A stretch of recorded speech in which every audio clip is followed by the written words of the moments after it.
ওং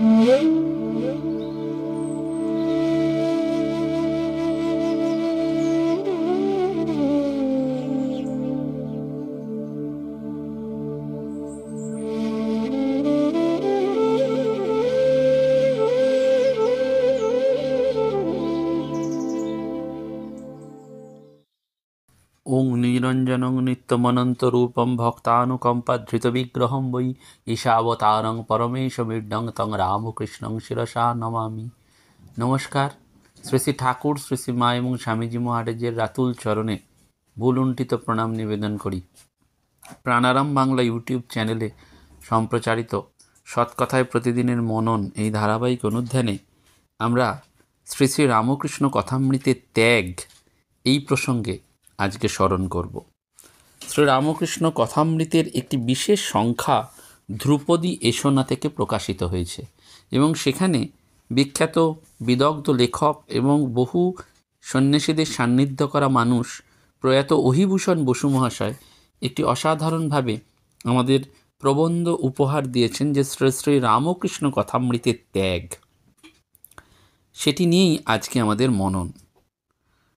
আমাদের অনেকেরই শ্রী শ্রী রামকৃষ্ণ কথামৃত পড়ে যেটা ধারণা হয় যে এই বইয়ে সংকলিত ঠাকুরের সব কথা গৃহীদের উদ্দেশ্যেই বলা হয়েছে এবং গৃহী যেন এই 5 খণ্ড কথামৃত সংকলন করেছেন, তাই ত্যাগ বৈরাগ্যের কথা কথামৃতে তেমন একটা নেই।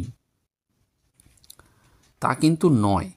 গভীরভাবে যদি আমরা ভাবি তাহলে দেখা যায় যে যিনি এই শ্রী রামকৃষ্ণ কথামৃতের উৎস, যার গোমুখ থেকে কথামৃত গঙ্গা মানব কল্যাণের জন্য, ধর্ম সংস্থাপনের জন্য পৃথিবীতে নেমে এসেছে, তিনি কি প্রকৃত সত্যকে গোপন করে কিছু নিছক গল্প, উপমা, গান আর কতগুলি লোককথা সংগ্রহ করে নেচে কুঁদে কাটিয়ে অপর 5 জনের মতোই নিঃশেষ হয়ে গেলেন?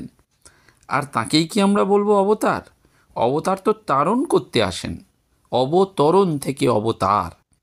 তাই ধর্মে যখন গ্লানি দেখা যায়, মানুষ যখন সত্য জীবন অনুসন্ধান ভুলে যায়, তখন মানুষের মনের মলিনতা দূর করতে ভগবান আবির্ভূত হন।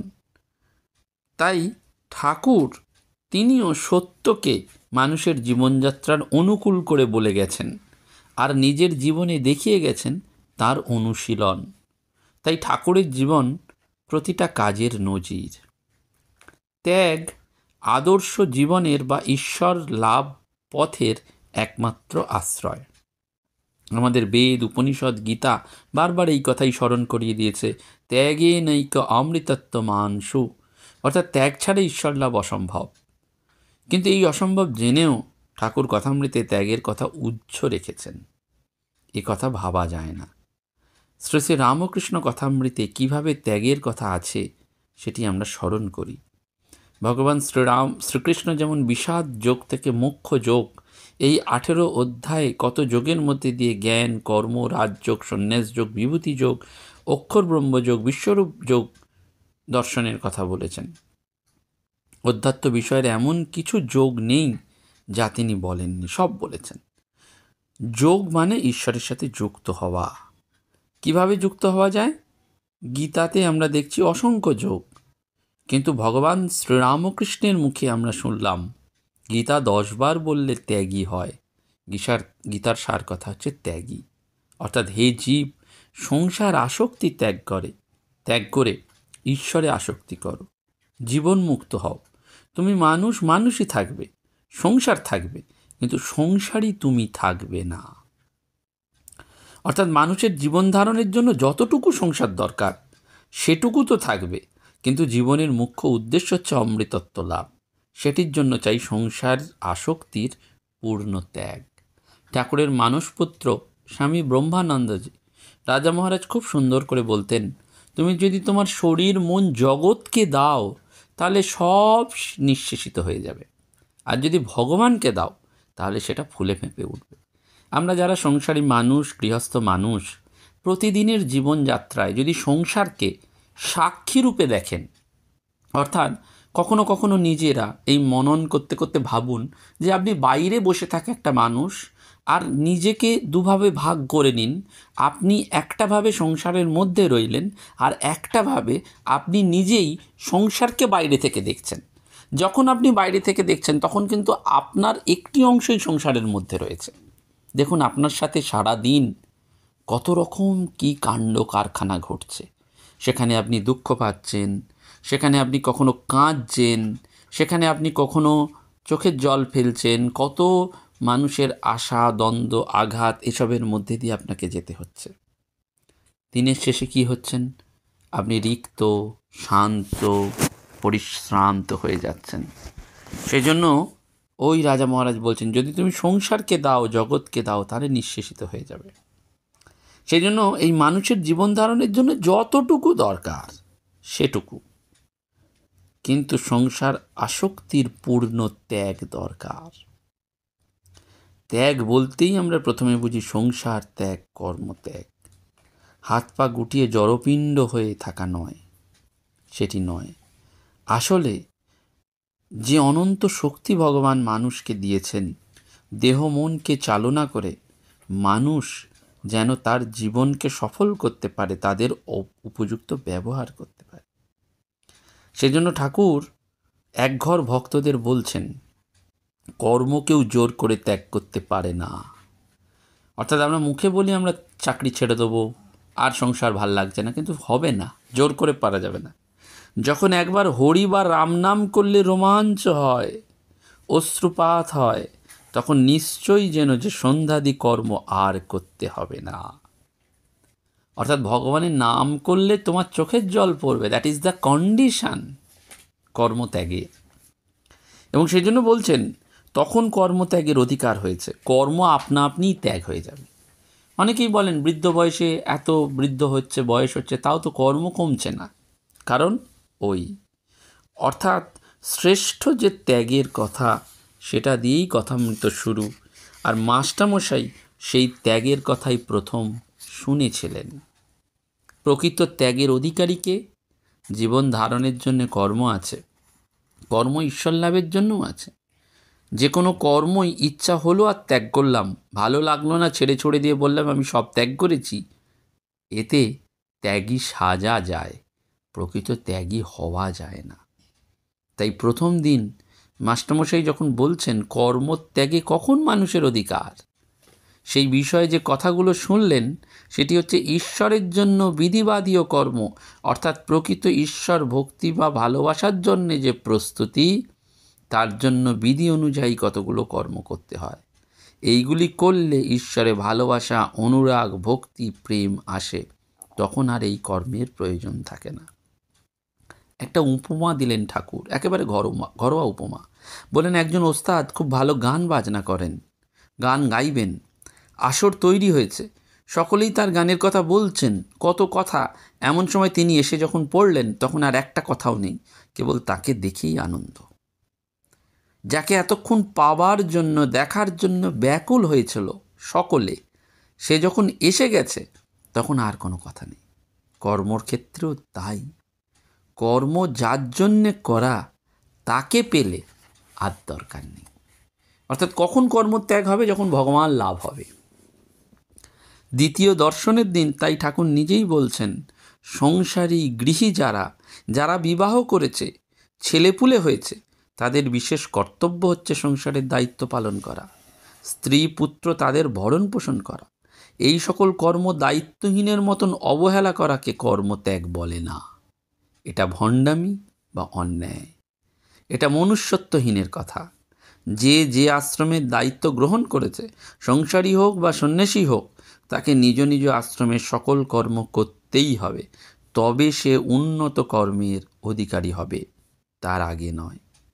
এখানেও ঠাকুর একটা উপমা দিলেন, বললেন প্রতাপের ভাই এসেছিল, এখানে কয়দিন ছিল, কাজকর্ম নেই, বলে আমি এখানে থাকবো। শুনলাম মাগ ছেলে সব শ্বশুর বাড়িতে রেখেছে, অনেকগুলো ছেলেপুলে।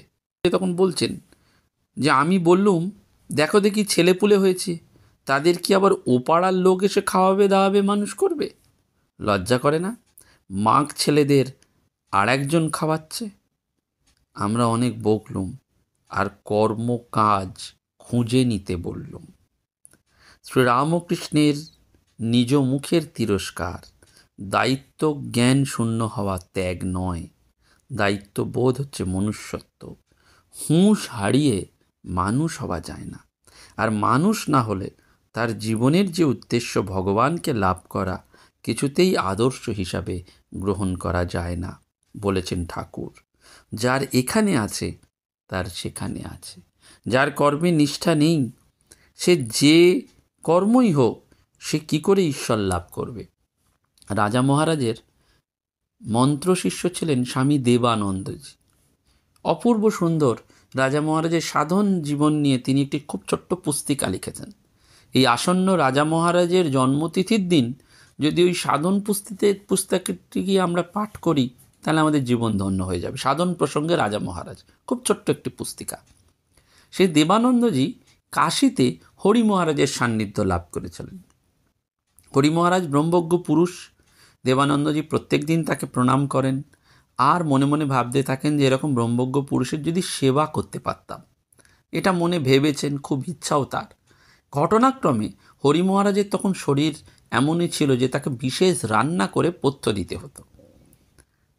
তো যিনি হরি মহারাজের সেবক ছিলেন তিনি একদিন দেবানন্দজি মহারাজকে ডেকে বললেন যে আপনি যদি হরি মহারাজের রান্নার কাজে আমাকে সহযোগিতা করেন তাহলে খুব উপকার হয়। এই কিছু মশলা আছে, সেই মশলাগুলো যদি বেটে গুঁড়ো করে দেন তাহলে সেগুলো হরি মহারাজের রান্নায় আমরা ব্যবহার করতে পারব। দেবানন্দজি তো খুব উৎফুল্ল। যিনি সেবক ছিলেন হরি মহারাজের তিনি তাকে শিলনোড়া দেখিয়ে দিলেন, রান্নাঘরেও নিয়ে গেলেন, কিছু মশলার নাম বলে দিলেন এবং সেগুলোকে বাটতে বললেন। যে দেবানন্দজি ব্রহ্মজ্ঞ হরি মহারাজের সেবা করবেন বলে এই উৎকণ্ঠিত আনন্দিত, তিনি পূর্বাশ্রমে কোনোদিন বাজারে যাননি, কোনোদিন রান্নাঘরেও ঢোকেননি, যার ফলে তিনি মশলা কিচ্ছু জানতেন না, চিনতেন না। তাকে যখন মশলা বাটার কথা বলা হলো তিনি সঙ্গে সঙ্গে ওই সেবককে বললেন যে মহারাজ আপনি আমাকে মশলাগুলো চিনিয়ে দিন, আমি নিশ্চয়ই বেটে দেবো।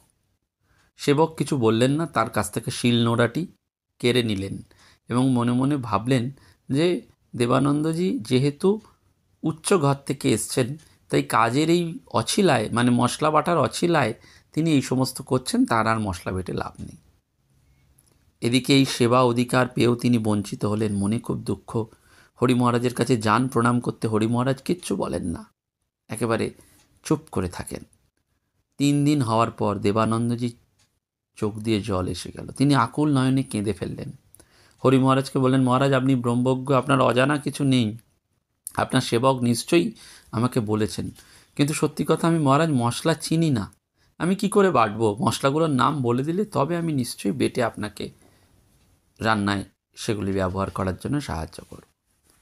তখন হরি মহারাজ একটা অসাধারণ কথা বলেছিলেন। কেন?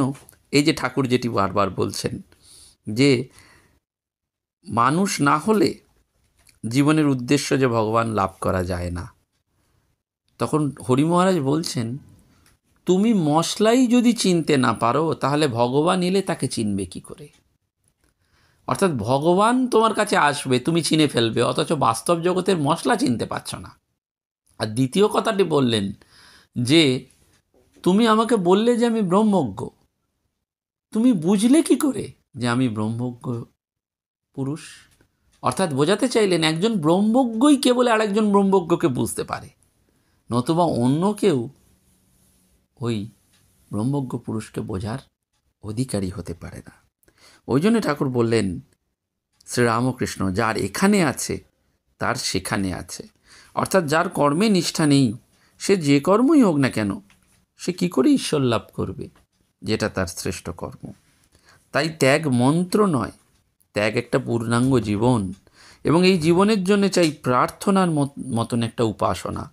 কর্মের মধ্যে দিয়েই ত্যাগ আসবে।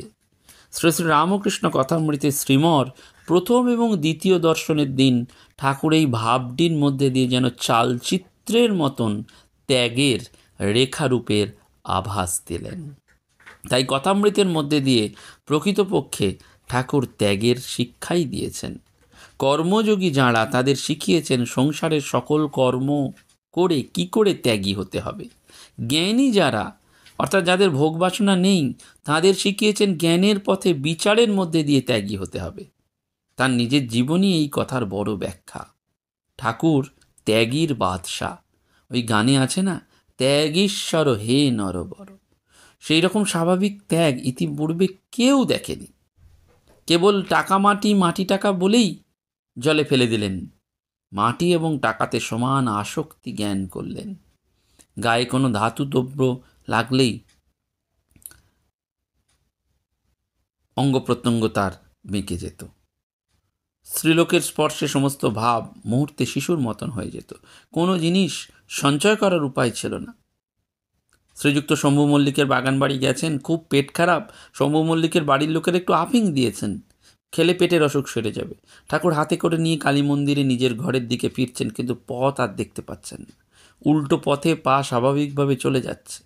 যখন তিনি বুঝতে পারলেন যে আফিং নিয়ে যাওয়া চলবে না, তখন ফিরে এলেন। তখন বৈঠকখানায় কেউ নেই। জানলার ফাঁক দিয়ে বললেন, ওগো, তোমাদের জিনিস রইল, তবে নিস্তার। শ্রী মাতা ঠাকুরানী নহবতে আছেন, ঠাকুর গেছেন, মা তার হাতে একটু মশলা দিয়েছেন। কিন্তু যেই সেটা নিয়ে বেরিয়েছেন, সঙ্গে সঙ্গে ঠাকুরের পা গঙ্গার পোস্তার দিকে যাচ্ছে, হুঁশ নেই। হৃদয়রাম দৌড়ে এসে ঠাকুরের হাত ধরে নিয়ে এলেন। সামান্য সামান্য দৈনন্দিন জীবনের ঘটনার মধ্যে দিয়েই তার অসামান্য ত্যাগের পরাকাশটা দেখতে পাওয়া যায়। আর বড় বড় ত্যাগের কথা সকলেরই জানা।